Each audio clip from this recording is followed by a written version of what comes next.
Hey guys, welcome to the how to play video for Street Fighter the Miniatures game. Two designers here for you, Joe Vargas and Alex Toon, who did a lot of the deck development and really refined the game for us. And so keep in mind that this is all prototype components. I just want to make a how to play video right now so you can see how the game plays, see how much fun it is. So I cut these out myself and I put them on little stands. So the final 3D terrain is on its way. The final miniatures, pre-painted miniatures are on their way. So these are just prototypes. These are 3D prints that I printed out on my own printer. So don't look at the quality level, though you can see, even at this lower quality, these miniatures just blow things out of the water. Our sculptor Hector is, in my opinion, one of the best in the business. And we have some older manufacturer prototypes just so that you can see the level of quality and detail on the pre-paints. So yeah, let's get started and show you how to play the game. I wanted to basically make a game that just celebrates Street Fighter. It's fun to play with your friends. You pull it out. You have a bunch of people at the table, not just one-on-one. You don't want to recreate the video game because the video game is the video game and it does a really good job. We wanted to add some dimension to it, make it almost like a party game. So I kind of have more of a casual kind of thing in mind. But it turns out everybody plays this competitively, so, you know, intentions be damned. And you can do that, but definitely want to show you how easy it is. But what I mean by casual is that anybody can learn and play in less than 5 minutes. So how do you do that? Well, there's 3 main steps, and we name those draw, move, and fight. So very simple. And we'll go ahead and do that for you now and start a game. All right, first thing you're going to want to do is set up the map. You choose the stage map you want to play on. We'll play on the dojo stage here. And go ahead and set up the terrain according to some symbols that will be printed on the final map. The art is printed here. The art is actually going to be on the 3D terrain pieces. Then you put yourselves on your starting areas. It's going to be different depending on the modes you set up, but there'll be icons on the map that kind of help you out and set it up. And then you're going to want to grab your character card. This is a prototype character card for playtesting purposes, but it lets you know how fast you move, how much health you have at the beginning, and how much damage and the operation of your ultra combo when you fill your meter completely. And you have a player board here. This is an older player board from Mega Man. Ours is a little larger, looks a little different, but it gives you a general idea. You got your health up here and your meter down there. We'll go ahead and use these digital ones to make it super fast. So I've set my health at 24. And 28? 28 for Zangief, yeah. And then you set your meter at 0. However, Zangief is slow. Super slow. Only at 2 spaces, and I'm at 4. Okay, and let's go ahead and draw. So you shuffle your battle deck and you draw 5 cards. And much like in other games, you have the option to mulligan. So say if what you drew here, you're getting too many event cards or stuff that you really don't like, or maybe you want to try to find an opening combo, you can go ahead and get rid of any number of cards, draw that up, shuffle, and have a mulligan. But I'm going to go ahead and say that I'll go ahead and keep these cards. Mine looks good. Okay, so now we go ahead and roll 4 of the battle dice here in order to determine who goes first. So and you count fists, which is normally damage results, 1, 2. I have 3. Okay. So the choice is mine. And because Zangief is so slow, I think I'm going to let you make the first move. Okay. So hopefully you come a little closer and then we'll... Alrighty, so now the game begins and we have the draw, move, fight that we spoke about before. So at the beginning, you don't draw, that's just your first turn. Your first turn you ignore the draw, but normally you would be drawing 2 cards every turn afterwards. And then you move. So let's see, you can move diagonally if you'd like. So I'm going to go 1, 2. She can go up to 4, but I'm just going to stop there. And then the next thing is fight. And what is fight? Well, it gives you 2 actions. What kind of things can you do for actions? Well, I can draw 2 cards as 1 action. I can move again, up to her movement value again as an action. Or I can start playing cards. And I want to start playing cards. I'm 1, 2, 3 spaces away. So I'm going to play a card face down. Okay? And this is where sort of the Yomi comes in, the mind games. there are 3 attack types. There are strikes, which are typically 1 to 2 spaces away. Now, there are some Street Fighter characters that can hit you further away. Dalsim with strikes. And then there's specials. Specials typically are about 3, 4 away. And they also have a special property of charge, which moves characters into terrain. So that kind of tips you off that it might be a special. And finally, there's projectiles. Projectiles are longer range. However, some characters have projectiles that they can fire right in your face. So I ended up there. Yes? Yeah. Okay, so go ahead. And now the option is to Alex here, and he decides whether he wants to block or counterattack. With a block, he just simply rolls 2 default battle die and counts the shield results and the meter. Because just like in the video games, you build meter as you block and as you attack. Or he can choose to counterattack. To counterattack, he has to guess what attack type this is. If he does guess correctly, he fires off a special ability at the bottom of the card. Yeah. So not only do you have to guess the correct one, but you have to have that card of that type to play face up to counter it. So I'm not exactly sure what that is. I mean, it's kind of in the mid-range, but it could be a projectile. So I'm actually going to take my block dice. Okay, that is exactly what I was hoping he would do. This is a bait card. Now, what does a bait card do? Well, it has a special property. So there's events in the game and utilities. All characters will have this bait ability. And what this does is, say for example, I was here. And it's obvious I'm going to fire a projectile. So we didn't want it to be like, oh, just counter projectile every time. And that would make projectile characters not that good. But these baits allow you to fake out an opponent. So he chose to block, which if you read this card, it says that if he chooses his block dice, then I gain 2 meter, 1, 2, and then I can move the opponent 1 space. So I'm sort of baiting him to do something disadvantageous, and then I moved him back. Okay. Oops, I'll go here. You got 1 more action. Okay. And then I will play that card as my second action. So that's pretty long range. It's probably projectile, but I'm going to take my block dice. Dang it. What do we got? Oh, he's got two blocks, and it was a projectile. See, I baited him at first to try to get out one of his cards. Here's the actual projectile. It has an attack value of 2. Well, what I'm going to do is make you fight honorably. So this says, cancel any projectile attack, and then you may move up to 2 spaces and make a 2 dice unblockable attack against them. Dang you, Zangief! So you don't get to block this. Oh, well, only one. Only one, but I gained a meter, so that wasn't so bad. Alrighty. But good news is I closed the gap, and now it's my turn. Yep. Oh crap! Zangief is in my face. Fight honorably, little girl. All right, let's try this. So with Zangief in my face, I know that Zangief he's very strike heavy.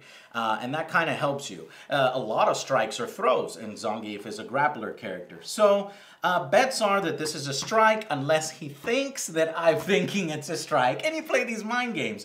Another thing to keep in note here is there's terrain behind me, so perhaps he's trying to charge me to do extra damage into the terrain.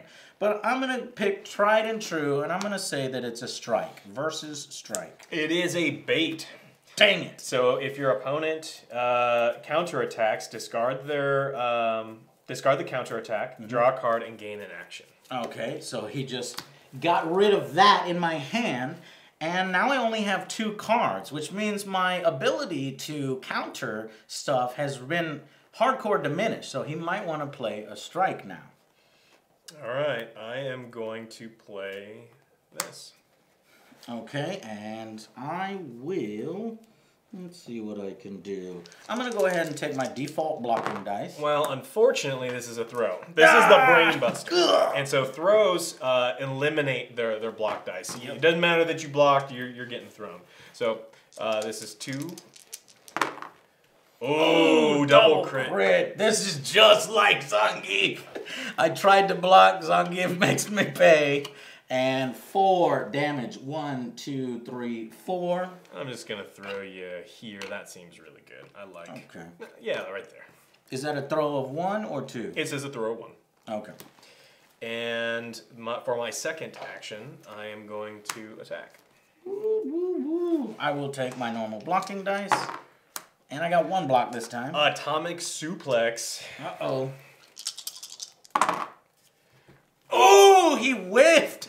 So this is a special situation there. There are some events that can fire off when you whiff, so you punish your opponent for rolling very poorly. So in this case, he didn't get any hits, but I hate feel-bads. And notice that it's not a feel-bad because at least he gets to build 2 meter, and 2 meter is quite a bit. That's halfway to a super combo.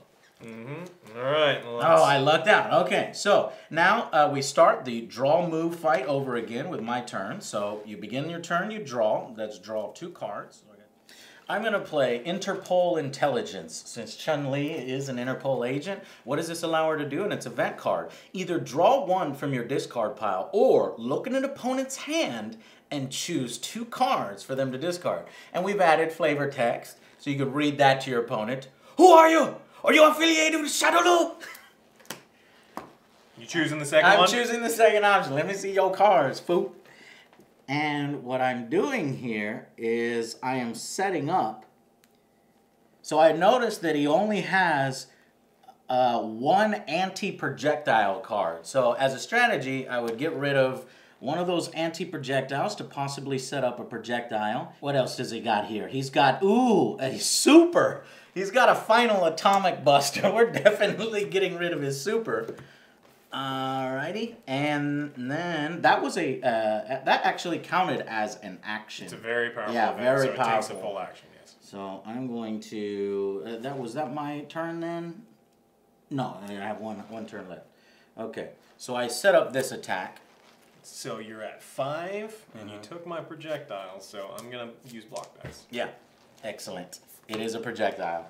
So I made a safe decision. 1 block. 1 block, and this is 3 dice. And I move 1 space after if it hits. 2, ooh, barely. Bad roll. So he took 1 damage, and then I can move 1. I'll go ahead and move over here. You got it. My turn? Yeah. And I'm going to play a Zangief event. You are weak like kitten. Your opponent may not counterattack the next attack. They may only block and may only do so with 1 dice. They can still block normally. All right, here we go. You are weak. Well, I can't counterattack, so I will roll my block dice. I did get 1 block. All right, it's a long kick. Oh, double crit. He rolled double criticals, you bastard. 4 damage minus my 1 block, so I go down 3. 1, 2, 3. And that combos into the banishing flat. Oh, he did a combo! So Alex maximizing his abilities here. So what you're going to want to do, and these aren't the final cards. We're going to make the combo linkers a little brighter so that you can see them easier. But what is he comboing? He's comboing a yellow into a yellow. So as long as this button linker has the same symbol as this button linker, then you can play that as a free attack, adding damage to your attack. And it's normally 2, but I'm going to spin a meter, use the EX. So he's EXing his banishing flat. And you still get your 2 blocking dice. And so each subsequent attack in this combo, I still get to sort of hold the block button as I'm taking my damage. Ooh, not a very good one. Yep. You get a meter. Only got 1 hit, but you got a meter. And I've blocked it, so whoo! Alright, so I managed to block the rest of the damage from the combo. Alright, so I still have 1 more action. And this is what we need to do.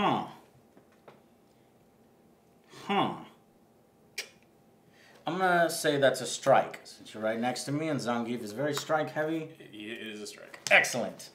Okay, so throw 2, change, so I can go ahead and switch places here. How do I want to set this up? I'm going to go here, which is adjacent to Zangief, and pick him up somehow and throw him here for 1 damage. All right, your turn. And I'm going to draw 2 cards. As an action, draw. So I grab 2 more. One of the other properties that events have is they have a defensive value. So not only do they have use with the text, but there's a dice amount up here. So if I think this is a very powerful attack, my back's to some terrain, he's got a lot of cards in his hand, I don't want to get beat up too badly here. So what I'm going to do is I'm going to discard this card and add this number of dice to my normal block dice. So I normally get 2, but now I get 5. Now this helps quite a bit against supers, ultras, or other attacks that you think is really powerful. That was the correct decision, my friend, because you know what this is. This is a spinning bird kick, and this allows me, and notice I set this up tactically my last turn where I threw you here into some terrain so that I can spinning bird you kick into the tree. And again, that's hand management, playing your hand to its maximum ability. Spinning bird kick allows me to immediately charge 2, 1, 2, so into the tree Zangief goes. He takes the damage immediately, and then the spinning bird kick gives you 2 dice, and then it actually says on the card, this attack gets +1 attack dice for each space your target was moved by it. So I moved him 2 spaces, so I get 4, and it's absolutely perfect that you did that. So my 4 versus his 5. Normally spinning bird kicks just destroy, but with that much defense, You need a lot of crits. 4 defense, wow. 1, 2, 3, oh, almost.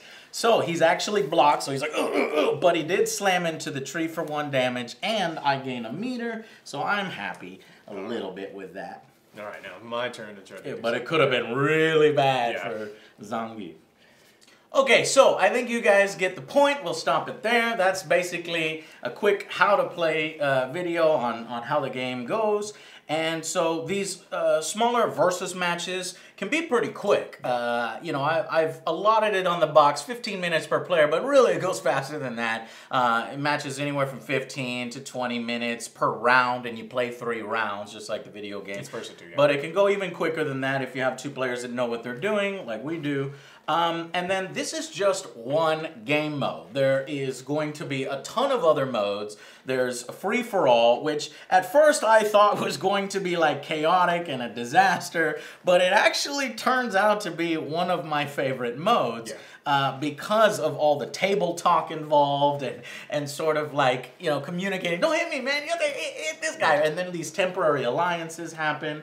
And the way we take care of somebody ganging up on one person is they gain a guard token or a shield token. So for each additional person that targets them, they're getting more and more default defense dice. So it's like the more and more one person gets ganged up on, the more and more defense dice they get, and it's just not worth it to attack them. So you want to switch targets, and that has really made this mode super fun, and it goes right down to the wire. So there's free-for-all. And then, of course, there's team matches where you have 2-on-2, 3-on-3, matches like that. And then we have a bunch more modes that we're hoping that we can unlock with stretch goals. Stuff like power-up modes where we get crazy. You can pick up power-ups on the map. There's tag team matches with tag team tokens where you can sort of swap in and out in the mid-combo and stuff like that. It gets crazy. And then, of course, there's the boss mode with the boss mode expansion where you'll go up against M. Bison or an Akuma, and it'll be, like a 3-versus-1 situation. And it's crazy because the boss will have an event deck, so he's revealing really powerful things that adjust the game system and force these guys to have to change their tactics. And then, of course, his boss deck is super powerful. And from play testing, it's always been really fun, right down to the wire. He's definitely overpowered, and people do die, and you use these continue tokens to keep going. So, super fun, lots of different modes, and we're hoping with your support that we could just make this the best game possible. And so, yes, please consider backing April the 4th, the Kickstarter, and thank you so much for watching. Round 1, fight! Shoryuken!